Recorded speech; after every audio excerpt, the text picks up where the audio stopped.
Hi, friends. Welcome to Digging Deep, a podcast brought to you by Motivo, where we unearth stories that bring us closer.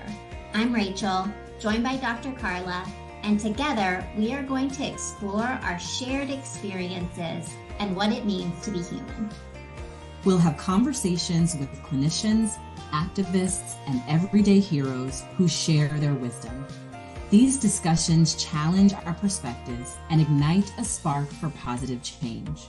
We'll explore love, loss, resilience, growth, and the power of human connection. And we'll do so with humility, knowing that we are not the experts, but simply fellow explorers seeking to learn alongside you. Digging Deep is more than a podcast. It's a community. Let's learn, grow, and support one another. So grab a cup of tea, find a cozy spot, and let's explore the heart of being human. Welcome to Digging Deep.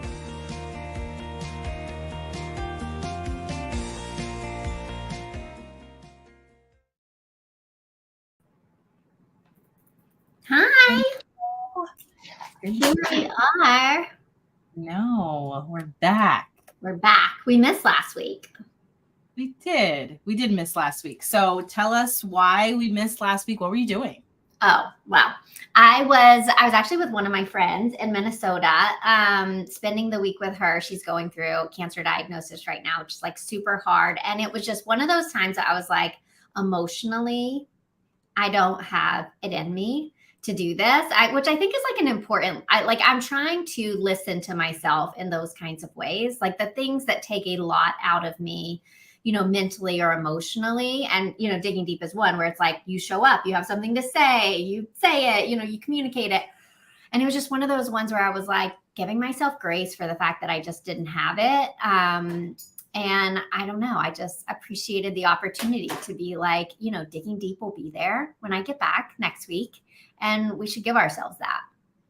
Absolutely. I agree. I think that I thought about that in terms of like what we talk about, that there's going to be times where it's not always possible to dig deep.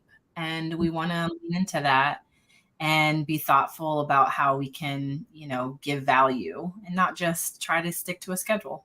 That's exactly right. That's exactly right. But I did miss you. I was like noticing on Marco Polo maybe yesterday. I was like, oh, I just feel like I haven't talked to you. And so what I love about this is that I feel like it's like our ability to have like a conversation that feels very much like we would have anyways, just like more in a public forum. But I was like, all right, well, I'll have a great chat tomorrow with Dr. Carla about getting old, which is our topic for today, isn't it? It's getting old.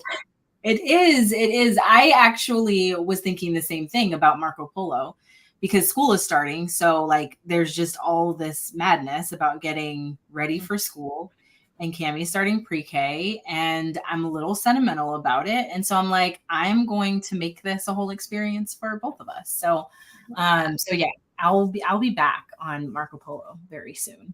I love that. I can't wait to hear how she does. She's going to do great.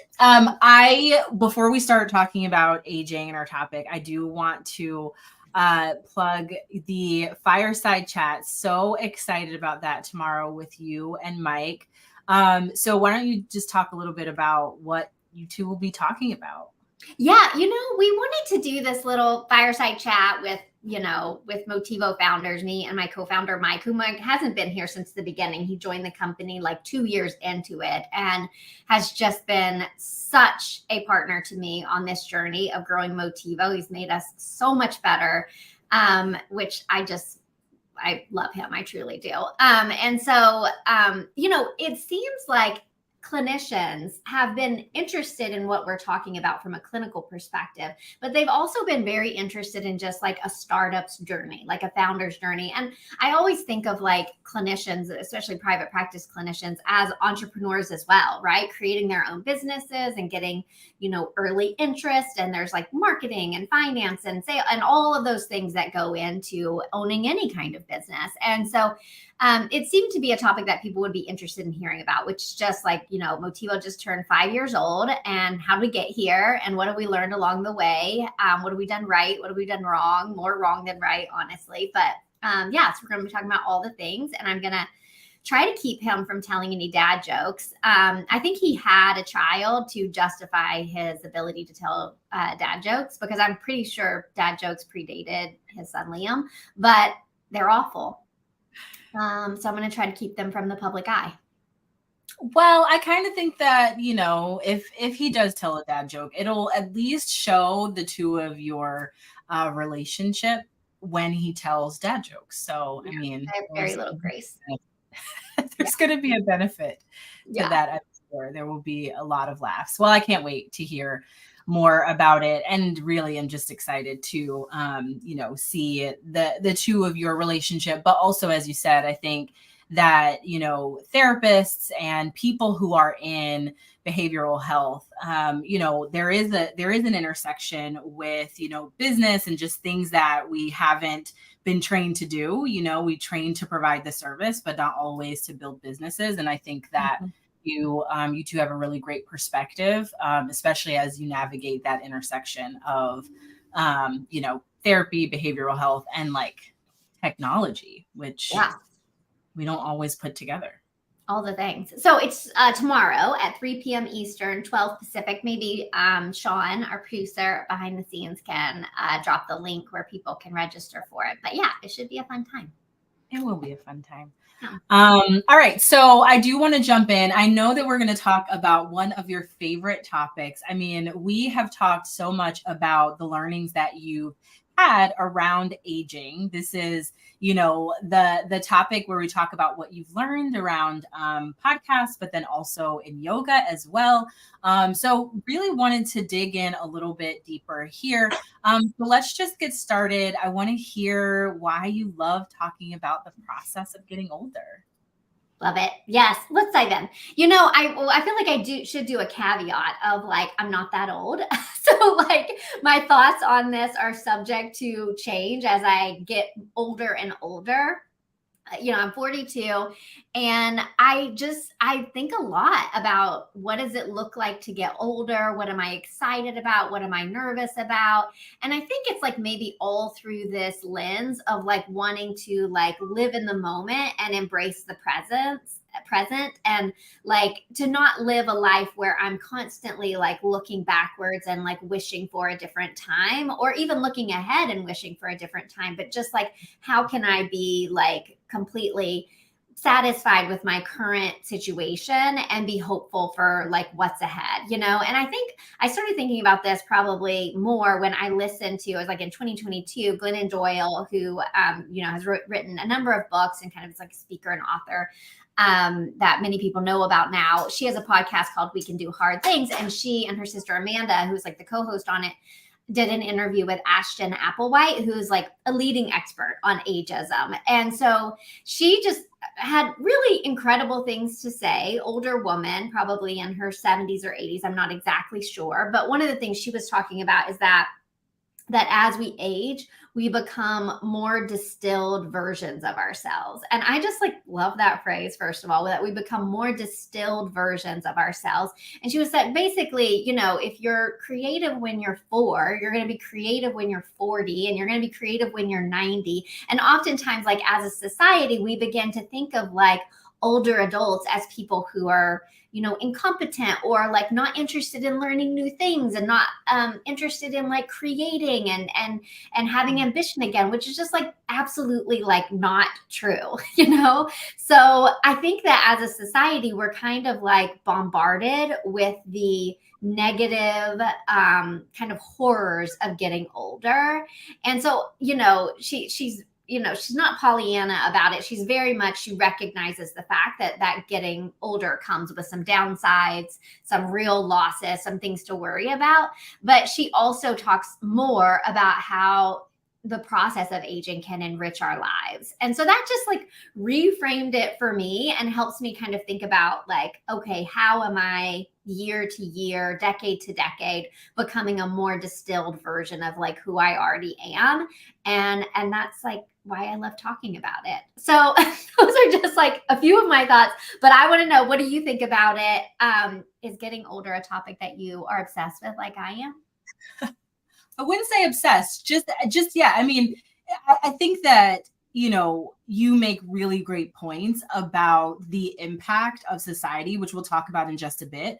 But when, in preparation for our conversation and also over the last couple of weeks, as I turned 40 3 weeks ago, I have really been thinking about and situating myself in what's like glorious and like positive about getting older.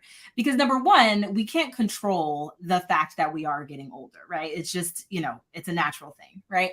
But I think what we can control is how we think of it, and like the gratitude that we could have in the journey of getting older. It's like this radical thought, because we do have to challenge almost like everything around us. So I have been thinking more about it lately. It, as you said, it's always been something that has had like a negative connotation, something that we've been taught to fear. I will say that it came up a lot during like my own infertility journey. And then when, I ultimately got pregnant into my second trimester, there were actual medical professionals that called my pregnancy a geriatric pregnancy.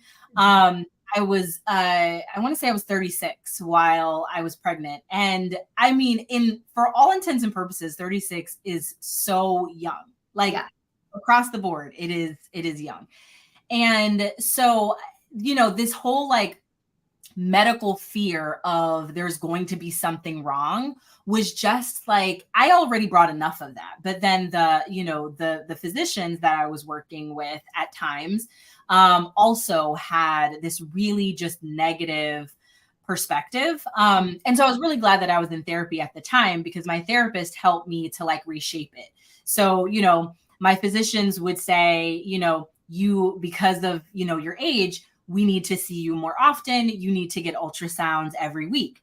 And so my doctor was like, well, at least you get to see your baby every week. Like that. I think that also helped with my own anxiety. So I think that at that time there was really a lot of,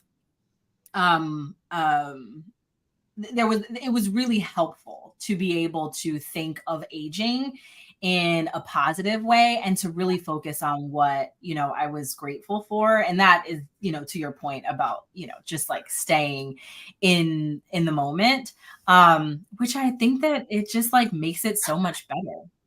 Yeah. And I think that mindset, I forgot to put this part in my notes, but I remember that in Ashton Applewhite's podcast, one of the things she goes on to talk about is that the two most important, that's like research and science have shown that the two most important indicators of like aging well are your thoughts on getting older and and whether or not you have a support system around you. And it's just like so interesting that outside of like genetics and all the other things, that really the two of the most important things that we have control over are, how do we think about getting older? Do we think about it in, a way of like hope and anticipation, or do we think about it as like dread and gloom and doom, and then do we have a social support system around us that helping keep us like young and plugged in? Yeah. I mean, you're talking about like mental well-being being what the difference, and like two really big factors. Where do you think that your desire to look at what is ahead comes from? Yeah, well, another quote that I'll say, I love quotes. Rupi Kaur, I think. She's a poet, and you can see her books at Target now and follow her on Instagram. She's just like brilliant. She says such incredible things. You bought me the book. Yeah, you totally bought me the book. She's great, right? She has a quote that says, "You've only scratched the surface of what you're capable of. There are decades of victories ahead of you." And I just love this. I think and reflect on this quote so much. Just the idea that there is more exciting things ahead of me in my next 40 to 50 years than there have even been in my last 40 to 50 years. And I wonder if that comes from, both my mother and my mother-in-law, both of them had really like beautiful upbringings in the sense that they were very connected to their parents, but they also lost their parents at a very young age. My mom lost her dad when she was 11. She lost her mom when she was 20. And so I never met either of my grandparents on that side of the family. And same with my mother-in-law, Sandy, you know, she lost her dad, you know, pretty young, I think in his 40s, 40s, maybe 50s. And so, you know, they both think and talk a lot about the past, and they just think it's like this like beautiful idyllic, you know, period in their life. And, you know, I like hearing the stories of their upbringings, especially since I didn't know, you know, her dad, and I didn't know my parents, my mom's dad, parents. But I also just like sometimes think like, oh man, I don't want to be in my older years thinking so much about the past and not still thinking about like, what do I have like next for me? And my mom, you know, very recently has gotten connected to a group of women. She does this like cute little book club. I absolutely love it for her. And I can just tell that it's given her this sense of like, there are friendships and things to engage in right now in the present. And I love that. And I just want to kind of continue to cultivate that sense of, you know, what is great about becoming a more distilled version of myself? What victories are there still for me in life? I also think that this is you know, something that's really influenced by kind of like our Western society. I feel like when I look at more Eastern society cultures, they seem to really value older adults in a way that I don't think we do here. And I don't like that. I feel like, what can we, you know, my mother-in-law actually just moved in with us. She's, you know, older, on dialysis, not in great health. And I just, you know, Warren and I don't have children. So it's like an easy thing to give up, you know, some space for her to be here with us. And I think often about how can I like make her last decade or however much she has left just beautiful and meaningful as any other decade, like, you know. So I don't, those are a few of my thoughts, just thinking like how much I long for life to be good from beginning to end, you know, in the sense of like something that I can like engage and hope for. I don't know, maybe I'm being too like, you know, overly optimistic about it, but that's what I think.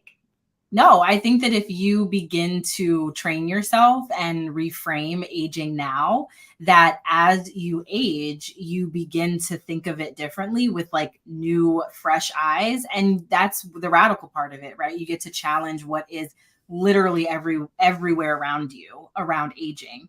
And so you train your brain to think differently about something. Yep. Agreed. Yeah. That's what I'm doing. I'm training it. We're in training for getting older. What about you? Like, what are your thoughts? What has shaped your thoughts on getting older? Yeah, so you mentioned you know, Eastern culture and just like the reverence around like aging. That's also something in African tradition as well, is like that elders are the people that we go to with, you know, for wisdom, and you know, they're just connection, and also storytelling, right? So, you know, the usually older women of Black families are the ones that hold the stories, and they're the ones who kind of pass on legacies through their, written and also verbal traditions and storytelling. So actually my dissertation was on like the intergenerational transmission of like culture. So what are the things that older people, particularly older women, do to pass on culture to their daughters and then granddaughters. So, you know, there was just such a beautiful way of engaging with families to find out how we can hold on to what's amazing about you know, age and wisdom and the elderly of a family. And it was such a challenge because, you know, I was talking with, you know, African American women who were also deeply embedded in American culture, where, as you said, those same, you know, belief systems are not necessarily held around, you know, elderly people being people that you want to give back a beautiful life because their life gave us, you know, a beautiful life. Yep. And, you know, in working in hospice, I would often work with older adults who were in nursing homes or memory care units, and they didn't have family who valued them enough to come and see them and to, kind of sit with them for long periods of time. So I would sit with them and just get so much from them around like their life. Oftentimes people who are struggling with dementia, they can remember periods of their life. It's just not, recent. So they would consistently tell stories of periods of their life where they were younger or there were other things going on in the world. And I felt like it was such a beautiful experience that I was getting paid to just sit with people and like learn from them. And so I feel like, there is these experiences really have kind of helped me not fear, getting older. Mm-hmm. I think that sometimes we conflate it with a fear of death, and we just assume that, when you're older, you're just on your way to dying. But that's not actually the case. Like, we can actually die at any moment, right? So in that vein, we should be living every moment, to its fullest. And that includes as we, age and as we begin to engage in, conversations and relationships with people whose just lived experiences are different than ours. And so I've always, whenever you talk about having conversations with older women, that, that's just really, those are experiences that we can't get anywhere else. That's exactly right. Yeah. I think too, it reminds me of another part of the podcast where she says, that really anxiety and like fear and uncertainty is the lowest on both ends of your life. When you're like very young and maybe you just don't know better, you don't have a fully formed view of the world. But when you're older, and because when you're older, you've seen most of the stuff before. I mean, even with like the kind of political unrest that our nation has gone through in the last, 5, 6, 7 years, it's like, they have lived through many seasons of the nuclear stuff, like Russia, all of those things. They have like experienced a lot of, really scary times where it was like they were unsure about their future, and they made it through, and so I think they can give like a great vantage point. I just love that image of you getting to sit there and like learn from that and get paid for it. Yeah, right. It was beautiful. It was, it was a win-win for me. And I often, heard from my patients that, it was the highlight, of their week. So I would kind of like, I would talk to their doctor and find a reason to go see them again in the week, because, we can't always see them.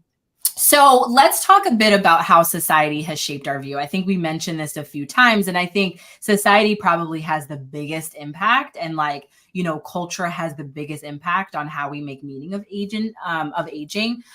So particularly as women, around getting older, what messages have been harmful in society? Yeah, I mean, I think the most obvious one is just our culture's obsession with looking young, and particularly for women. Like, this is just, I don't know, billion, trillion, probably dollar industry. I should have Googled it. Like, how much money has gone into, selling all of these products that can make you look younger, and I think it's like all just a bit of a scam, and like I feel like a participant in that as well. Like I my hair started going gray when I was like 20, and I have colored it ever since then because I want to like look my age. So like I'm not kind of putting myself above this as like, oh man, I'm not going to fall for that scam. I totally fall for the scam, but I just think it's like, I'm trying more and more so as I start to see the lines like show up on my face, or different things like that, or age spots starting to come up on my hand. I'm trying to look at them as like really just, again, becoming a more distilled version of myself, like seeing them as like experiences and time, and like just kind of like the beautiful, glorious side of life versus like the, oh no, like all my best years are behind me. And I certainly like do. Sometimes I look back. I don't know if you do this. Sometimes I look back at like pictures of me in my 20s. I'm like, oh my God, I was like so It was so easy. I was like, so, like I look so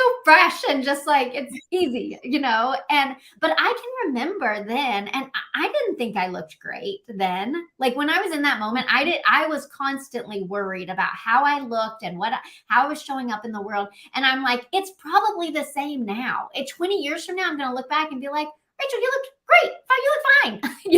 Like, so like all of this time and money that we spend on trying to like look a certain way, I think could just be better, so much better utilized towards like internal stuff, like how are we like learning and growing and navigating the world, like all of those kinds of things. I just want to put like more money into therapy than I do into cosmetics, like that just feels like better to me. What do you think? I think even we've had, this conversation, not necessarily from the perspective of aging, but, we've kind of talked about like, today we don't feel like putting on makeup and, just what does that mean? Thinking about that internally, right? Like there are these expectations that we have to, look a certain way. And as you get older, as you age, there are things that you're trying to cover up. And I think that that it reminds me of my mom, who her hair started growing like quite later. I would say that she was like, well, maybe even into her early 60s, before she got like full on gray hairs. She started getting them, let's say, in her mid to late 50s, and she would always say, I earned that one. She's like, see, I got a gray hair. I earned that one. You made this. You made what? You made this one come. This is the one that you made come, right? He's like, just reinventing just what we think about gray hair. I don't think she colors it still, but I just think that also has helped me think about what can we actually like celebrate, around getting older. To your point around advertising, I do think that there's also some changes even in what we see like in Hollywood and who plays what. And I think, a lot of actors and actresses have kind of like talked about this experience. Recently, Selma Hayek, but then also Queen Latifah, like a lot of people who are acting women especially have talked about the fact that around their like late 30s and 40s, they start to get different opportunities, and that they're, somebody's mom, and, like somebody like a teenage, a late teen, somebody's like 19, 20, they become their mom. And, that they started to see a shift in what the opportunities were and how there's so much internal like turmoil that creates, because you don't feel like you could be, a parent to a 20-something-year-old, but that also changes how other people perceive you. Yeah. Right. And so that begins to, there begins to be like a need. And they both have talked about like this need to be connected to like someone, a therapist, friends, family, who are consistently reminding them of their value, and that even though this may be the only opportunities that they have, sometimes they may have the privilege to say no and to actually push back on the expectation that they, be put into these roles. Or if they are saying yes to the roles, they still get to keep a sense of self that this is just like, this is acting, this is my job. This is not necessarily who I am, or a reflection of who I am, as well. Yeah. Which I really like that. I love that. It makes me think too. Warren and I just went and saw like the Barbie movie last week. And there's like, there's this, I guess, maybe actual Barbie that Mattel had put out like years ago called Midge, who was like the pregnant Barbie. And then they like discontinued it. I was like, so she shows up in the film as like the discontinued Barbie. But when you think about like what Mattel was glorifying there for society was this like frozen block of time of life, young and fun. And I don't know how old Barbie is, like maybe 20s, right. And it's like that's what we see, and we see more and more pictures of that, more and more images of that. And I think there are, evidence of, different ways of looking at this, like now that we are beginning to see, but like most of what we've been inundated with is like the glory of your teens and 20s. Absolutely. I think sometimes it's even hard to find those messages around aging being positive, but I think that they are there. So what about the opposite? Do you think that there are messages society is sending that does frame getting older in a positive light?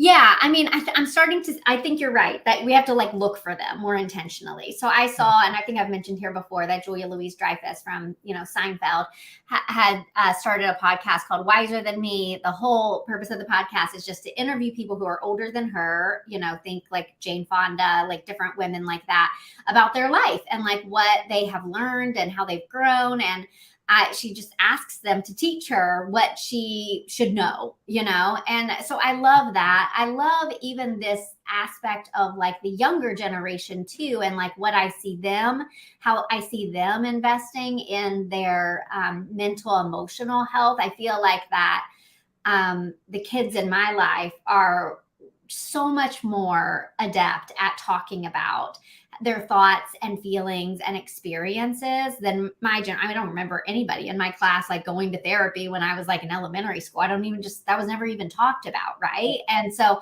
I think that experience of it is being more more highlighted now. I know that school teachers are creating that space for conversations around how and I just think that's gonna probably, I hope, fingers crossed, is gonna hopefully, create a more evolved, more emotionally intelligent, more empathetic, adults as they get older, and then we get older, so that gives me a lot of hope. And I think that mental health therapy has a big part in that ability to kind of reframe therapy as something you do when you have some kind of psychosis, or severe mental illness, and more just being as something that you are doing to maintain good mental health and good mental, well-being, regardless of any sort of like official diagnosis.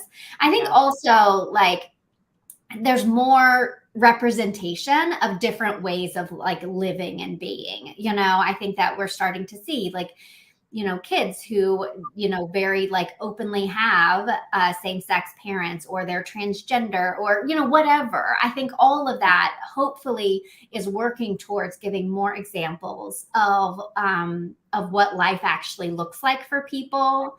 And I hope that also just, lends itself to a more evolved, humanity, society. Yeah. I don't know. What do you think? I hope so too.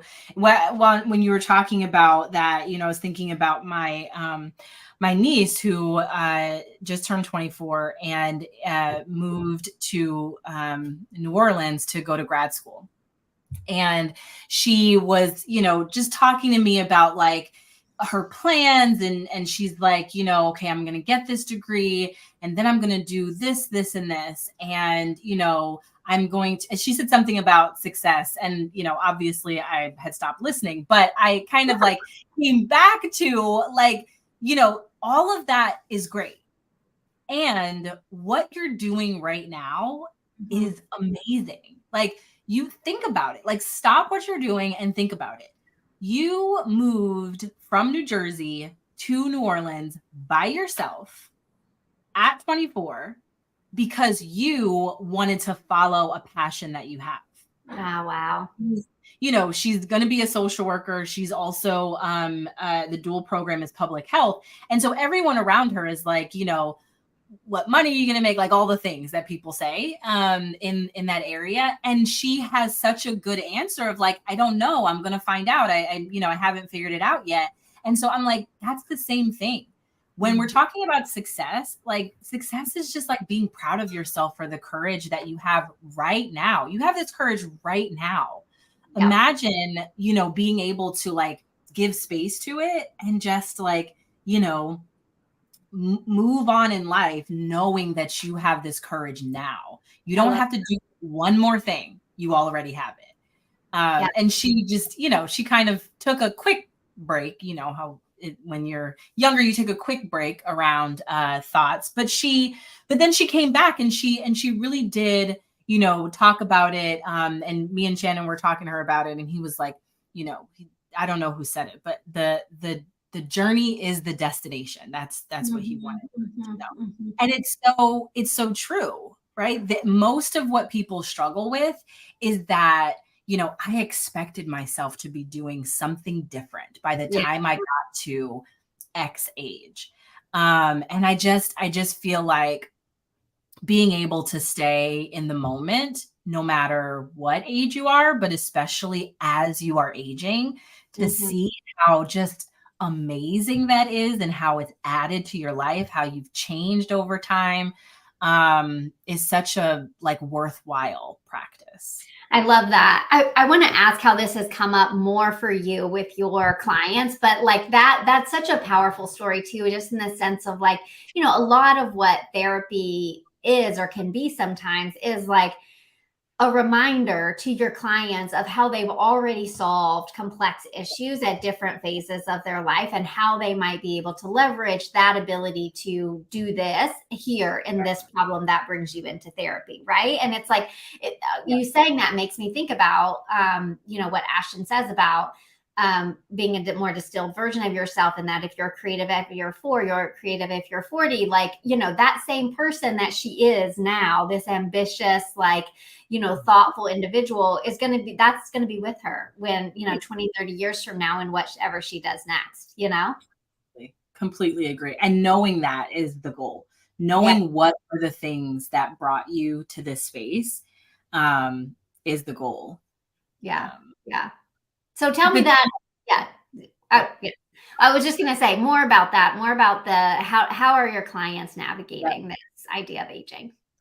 Yeah, it's definitely a hard, process. I work usually with people who are between the ages of like 25 and 55. And I think, there's distinct differences around, like what the process of working toward well-being is for each kind of like, age group. And so a lot of my clients are kind of navigating life transitions between the end of their 20s into their 30s. And, every single one of them are saying, I thought, life would look different. Mm, And so they're almost navigating grief of what they thought it would be. And the work is really in challenging the expectation. Like, so, there are expectations that we're settled down, by 30, or we have children if we want to by our 30s, or all of these different things. But there's never enough space for what has changed in transition, in the transition over like decades. Now, people are being, they're able to go back to school if they want to, and they're deciding to do so closer to when they finished, undergraduate school. And so that tends to take up more time, or they're deciding to start a business and that takes up a lot more time, or they're changing careers and they're doing so before the expected settling down period. So I would say that, there is definitely a lot of grief, in what was expected. Also a lot of work of like shifting those expectations, and a lot of like self work. mm, So insight around like what has changed, what have you grown from. And myself and a lot of my clients have also grown from like people pleasing mm, behaviors, and mhm, mhm. being able to create boundaries that help them, just kind of like not listen to society or family when they're asking them consistently questions that show what they've expected of them. So I do think that there is a lot of not only grief, but I think that there's also a lot of like, self-love that goes along with the journey, so that you can again, just see what has changed, and maybe even that you didn't even expect these parts of you to change, and to just like, love them. Yeah. Um, Oh, where'd you go? I wonder if she clicked out again. She's going to be back. I'm positive. I mean, I love that you just did that. Was that a technical error? Or did you just click out of the screen? I just moved my mouse. Okay. And I would like to blame Apple, and Yeah. I absolutely will. Yeah. But usually, you know what? Usually, when I do things like that, I'm like, oh, I'm old. I can't do computers. Look at that. Look at that. I Let's do know. that. I saw this meme the other day that was like, it said something like, I'm to the age now that when I see a new technology, I think like, I'm not going to learn that one. Like, I'm just going to, but now I'm like, no, you have decades of victory. There's so many Do more it. products that are coming, Rachel. Like, Do keep it.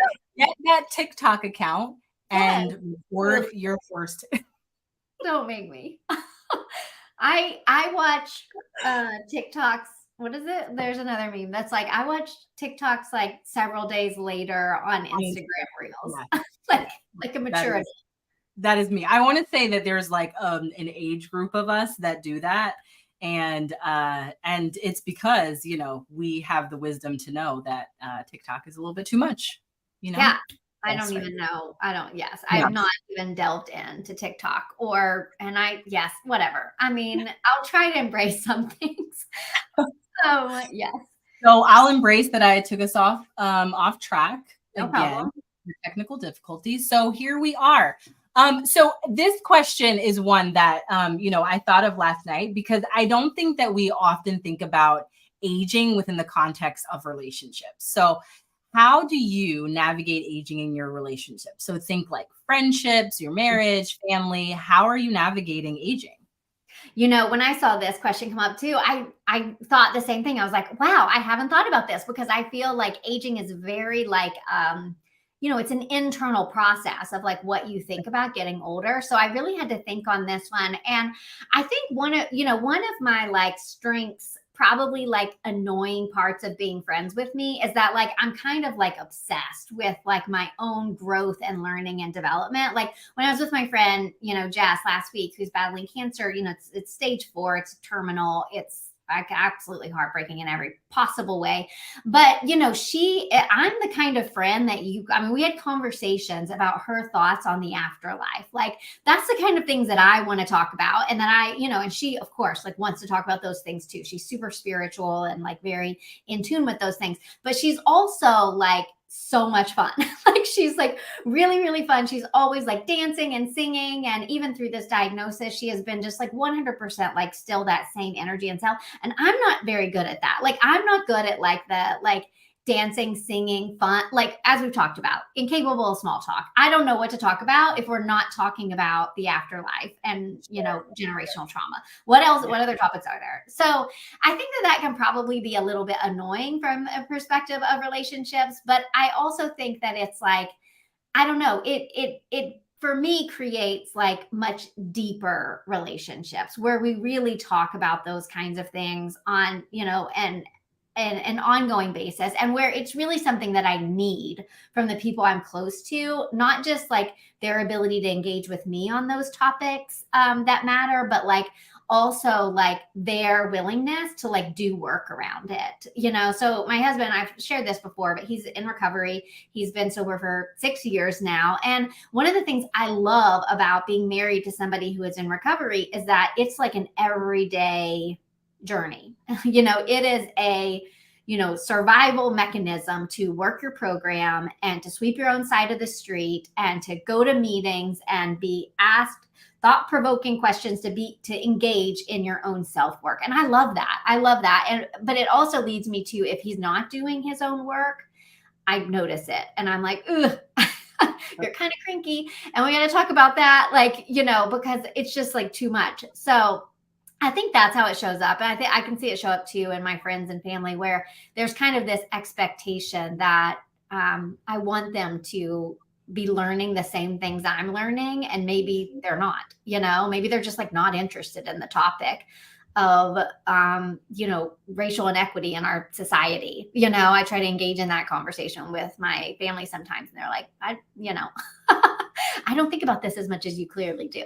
So yeah, that's kind of how it is for me. I don't know, any thoughts on that for you? Yeah, I think, definitely all of those things. Side note, I actually don't find it annoying. Maybe that's why we're doing a podcast called Digging Deep, where we engage in small talk. But I think that in the same vein, I think that, as we get older, we kind of have a process of making sure that we're only spending time with people who are aligned with how we want to live life. Mm-hmm. So if in friendships, for example, there are people who expect me to sit on the phone for long periods of time. Whereas when I was younger, again, maybe around people pleasing, but also around putting others, needs before my own, I may have done that. But now I'm like, no, I have this minute, this day to do something that I enjoy. And I no longer have the bandwidth to do things that I don't enjoy unless, there are some other reasons why, parenting is one of them, right? Like I have to engage in things that I don't want to do already in my life. And so when it comes to relationships that I choose to be in, I really would love there to be much more alignment around like how we spend our time, the conversations that we have, the expectations even of time that we spend together. So I really do think that aging allows us to know more about that fit and that alignment. And then we put boundaries around it to make sure that if there's ever anyone in our life where that's not the case, where there's not a fit or alignment, that's where a short-term relationship may come in, Successful short-term relationship.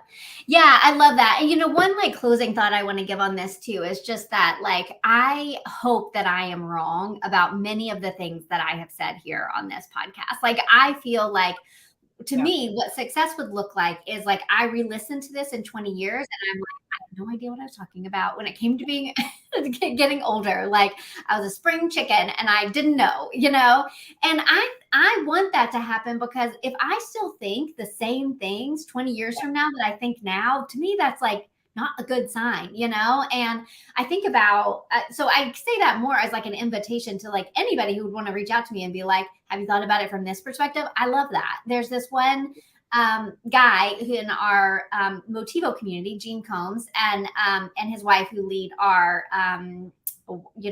examining white privilege peer group. They've been doing it for years now. And he calls me a lot, not calls me on the phone, because who does that anymore, but tells me an email in response to sometimes when my Mondays with Motivo get a little bit too just focused on my own journey and success. He's really big on the process of community and what community and what togetherness brings to the path of being human and spiritual and all of those things. And I have learned so much from it. And I remember when he first started telling me what he thought on that, I pushed back. I was just like, no, but you don't understand my journey or whatever. But then I just started listening to it. And so anyways, I just say that to say I hope I'm wrong about a lot of stuff. And I think that's what's great about the process of getting older. Yeah, I agree. And I think that it can be a collective experience where we can learn from one another. Right. Such a great, enlightening conversation. An hour goes by fast. So let's tee up next week where we have a fun conversation. It's going to be so fun. We're going to talk about anger. Really, this comes from a cute little story you told me the other day about Cammie and her experience of anger and how she was able to just express it in a way that was this is my anger and it's not going anywhere yet. And I have the anger. So you can tell that story next week. But what it made me think of is as adults, how are we expressing anger? But maybe more importantly, how are we not expressing anger, and how is it coming out sideways? And I think that is something I'm very guilty of, is having a hard time putting my anger into words and not wanting to like hurt people's feelings and all of that. Navigating that conversation is a very hard thing, and how it shows up as resent or isolation or backing away or whatever. That's what we're going to talk about. And I can't wait to tell my Cami story. Mm-hmm. So I do want to mention before we go that we are live on both LinkedIn and YouTube, which is such an exciting development. And you can also catch the recordings of our podcasts on Apple Podcasts and Spotify. And the video, if you would love to see us on YouTube, you can also follow us and Motivo Health on LinkedIn for more information about live events. Yes, probably you want to see us live because then you can see my puppy. Should I show? Yeah, of course. Yes. Here he is. Oh, look at him. Wrigley. So cute. That's what you have to join live for this. Okay, yes. Put me down. I was sleeping. Not only Wrigley, but also my technical difficulties, which yeah, that's right. Yeah, and I have them almost every week, so people can't miss that. It's an important part of the show. Yeah. All right. I'll see you next week. All right. Bye, friend. Bye.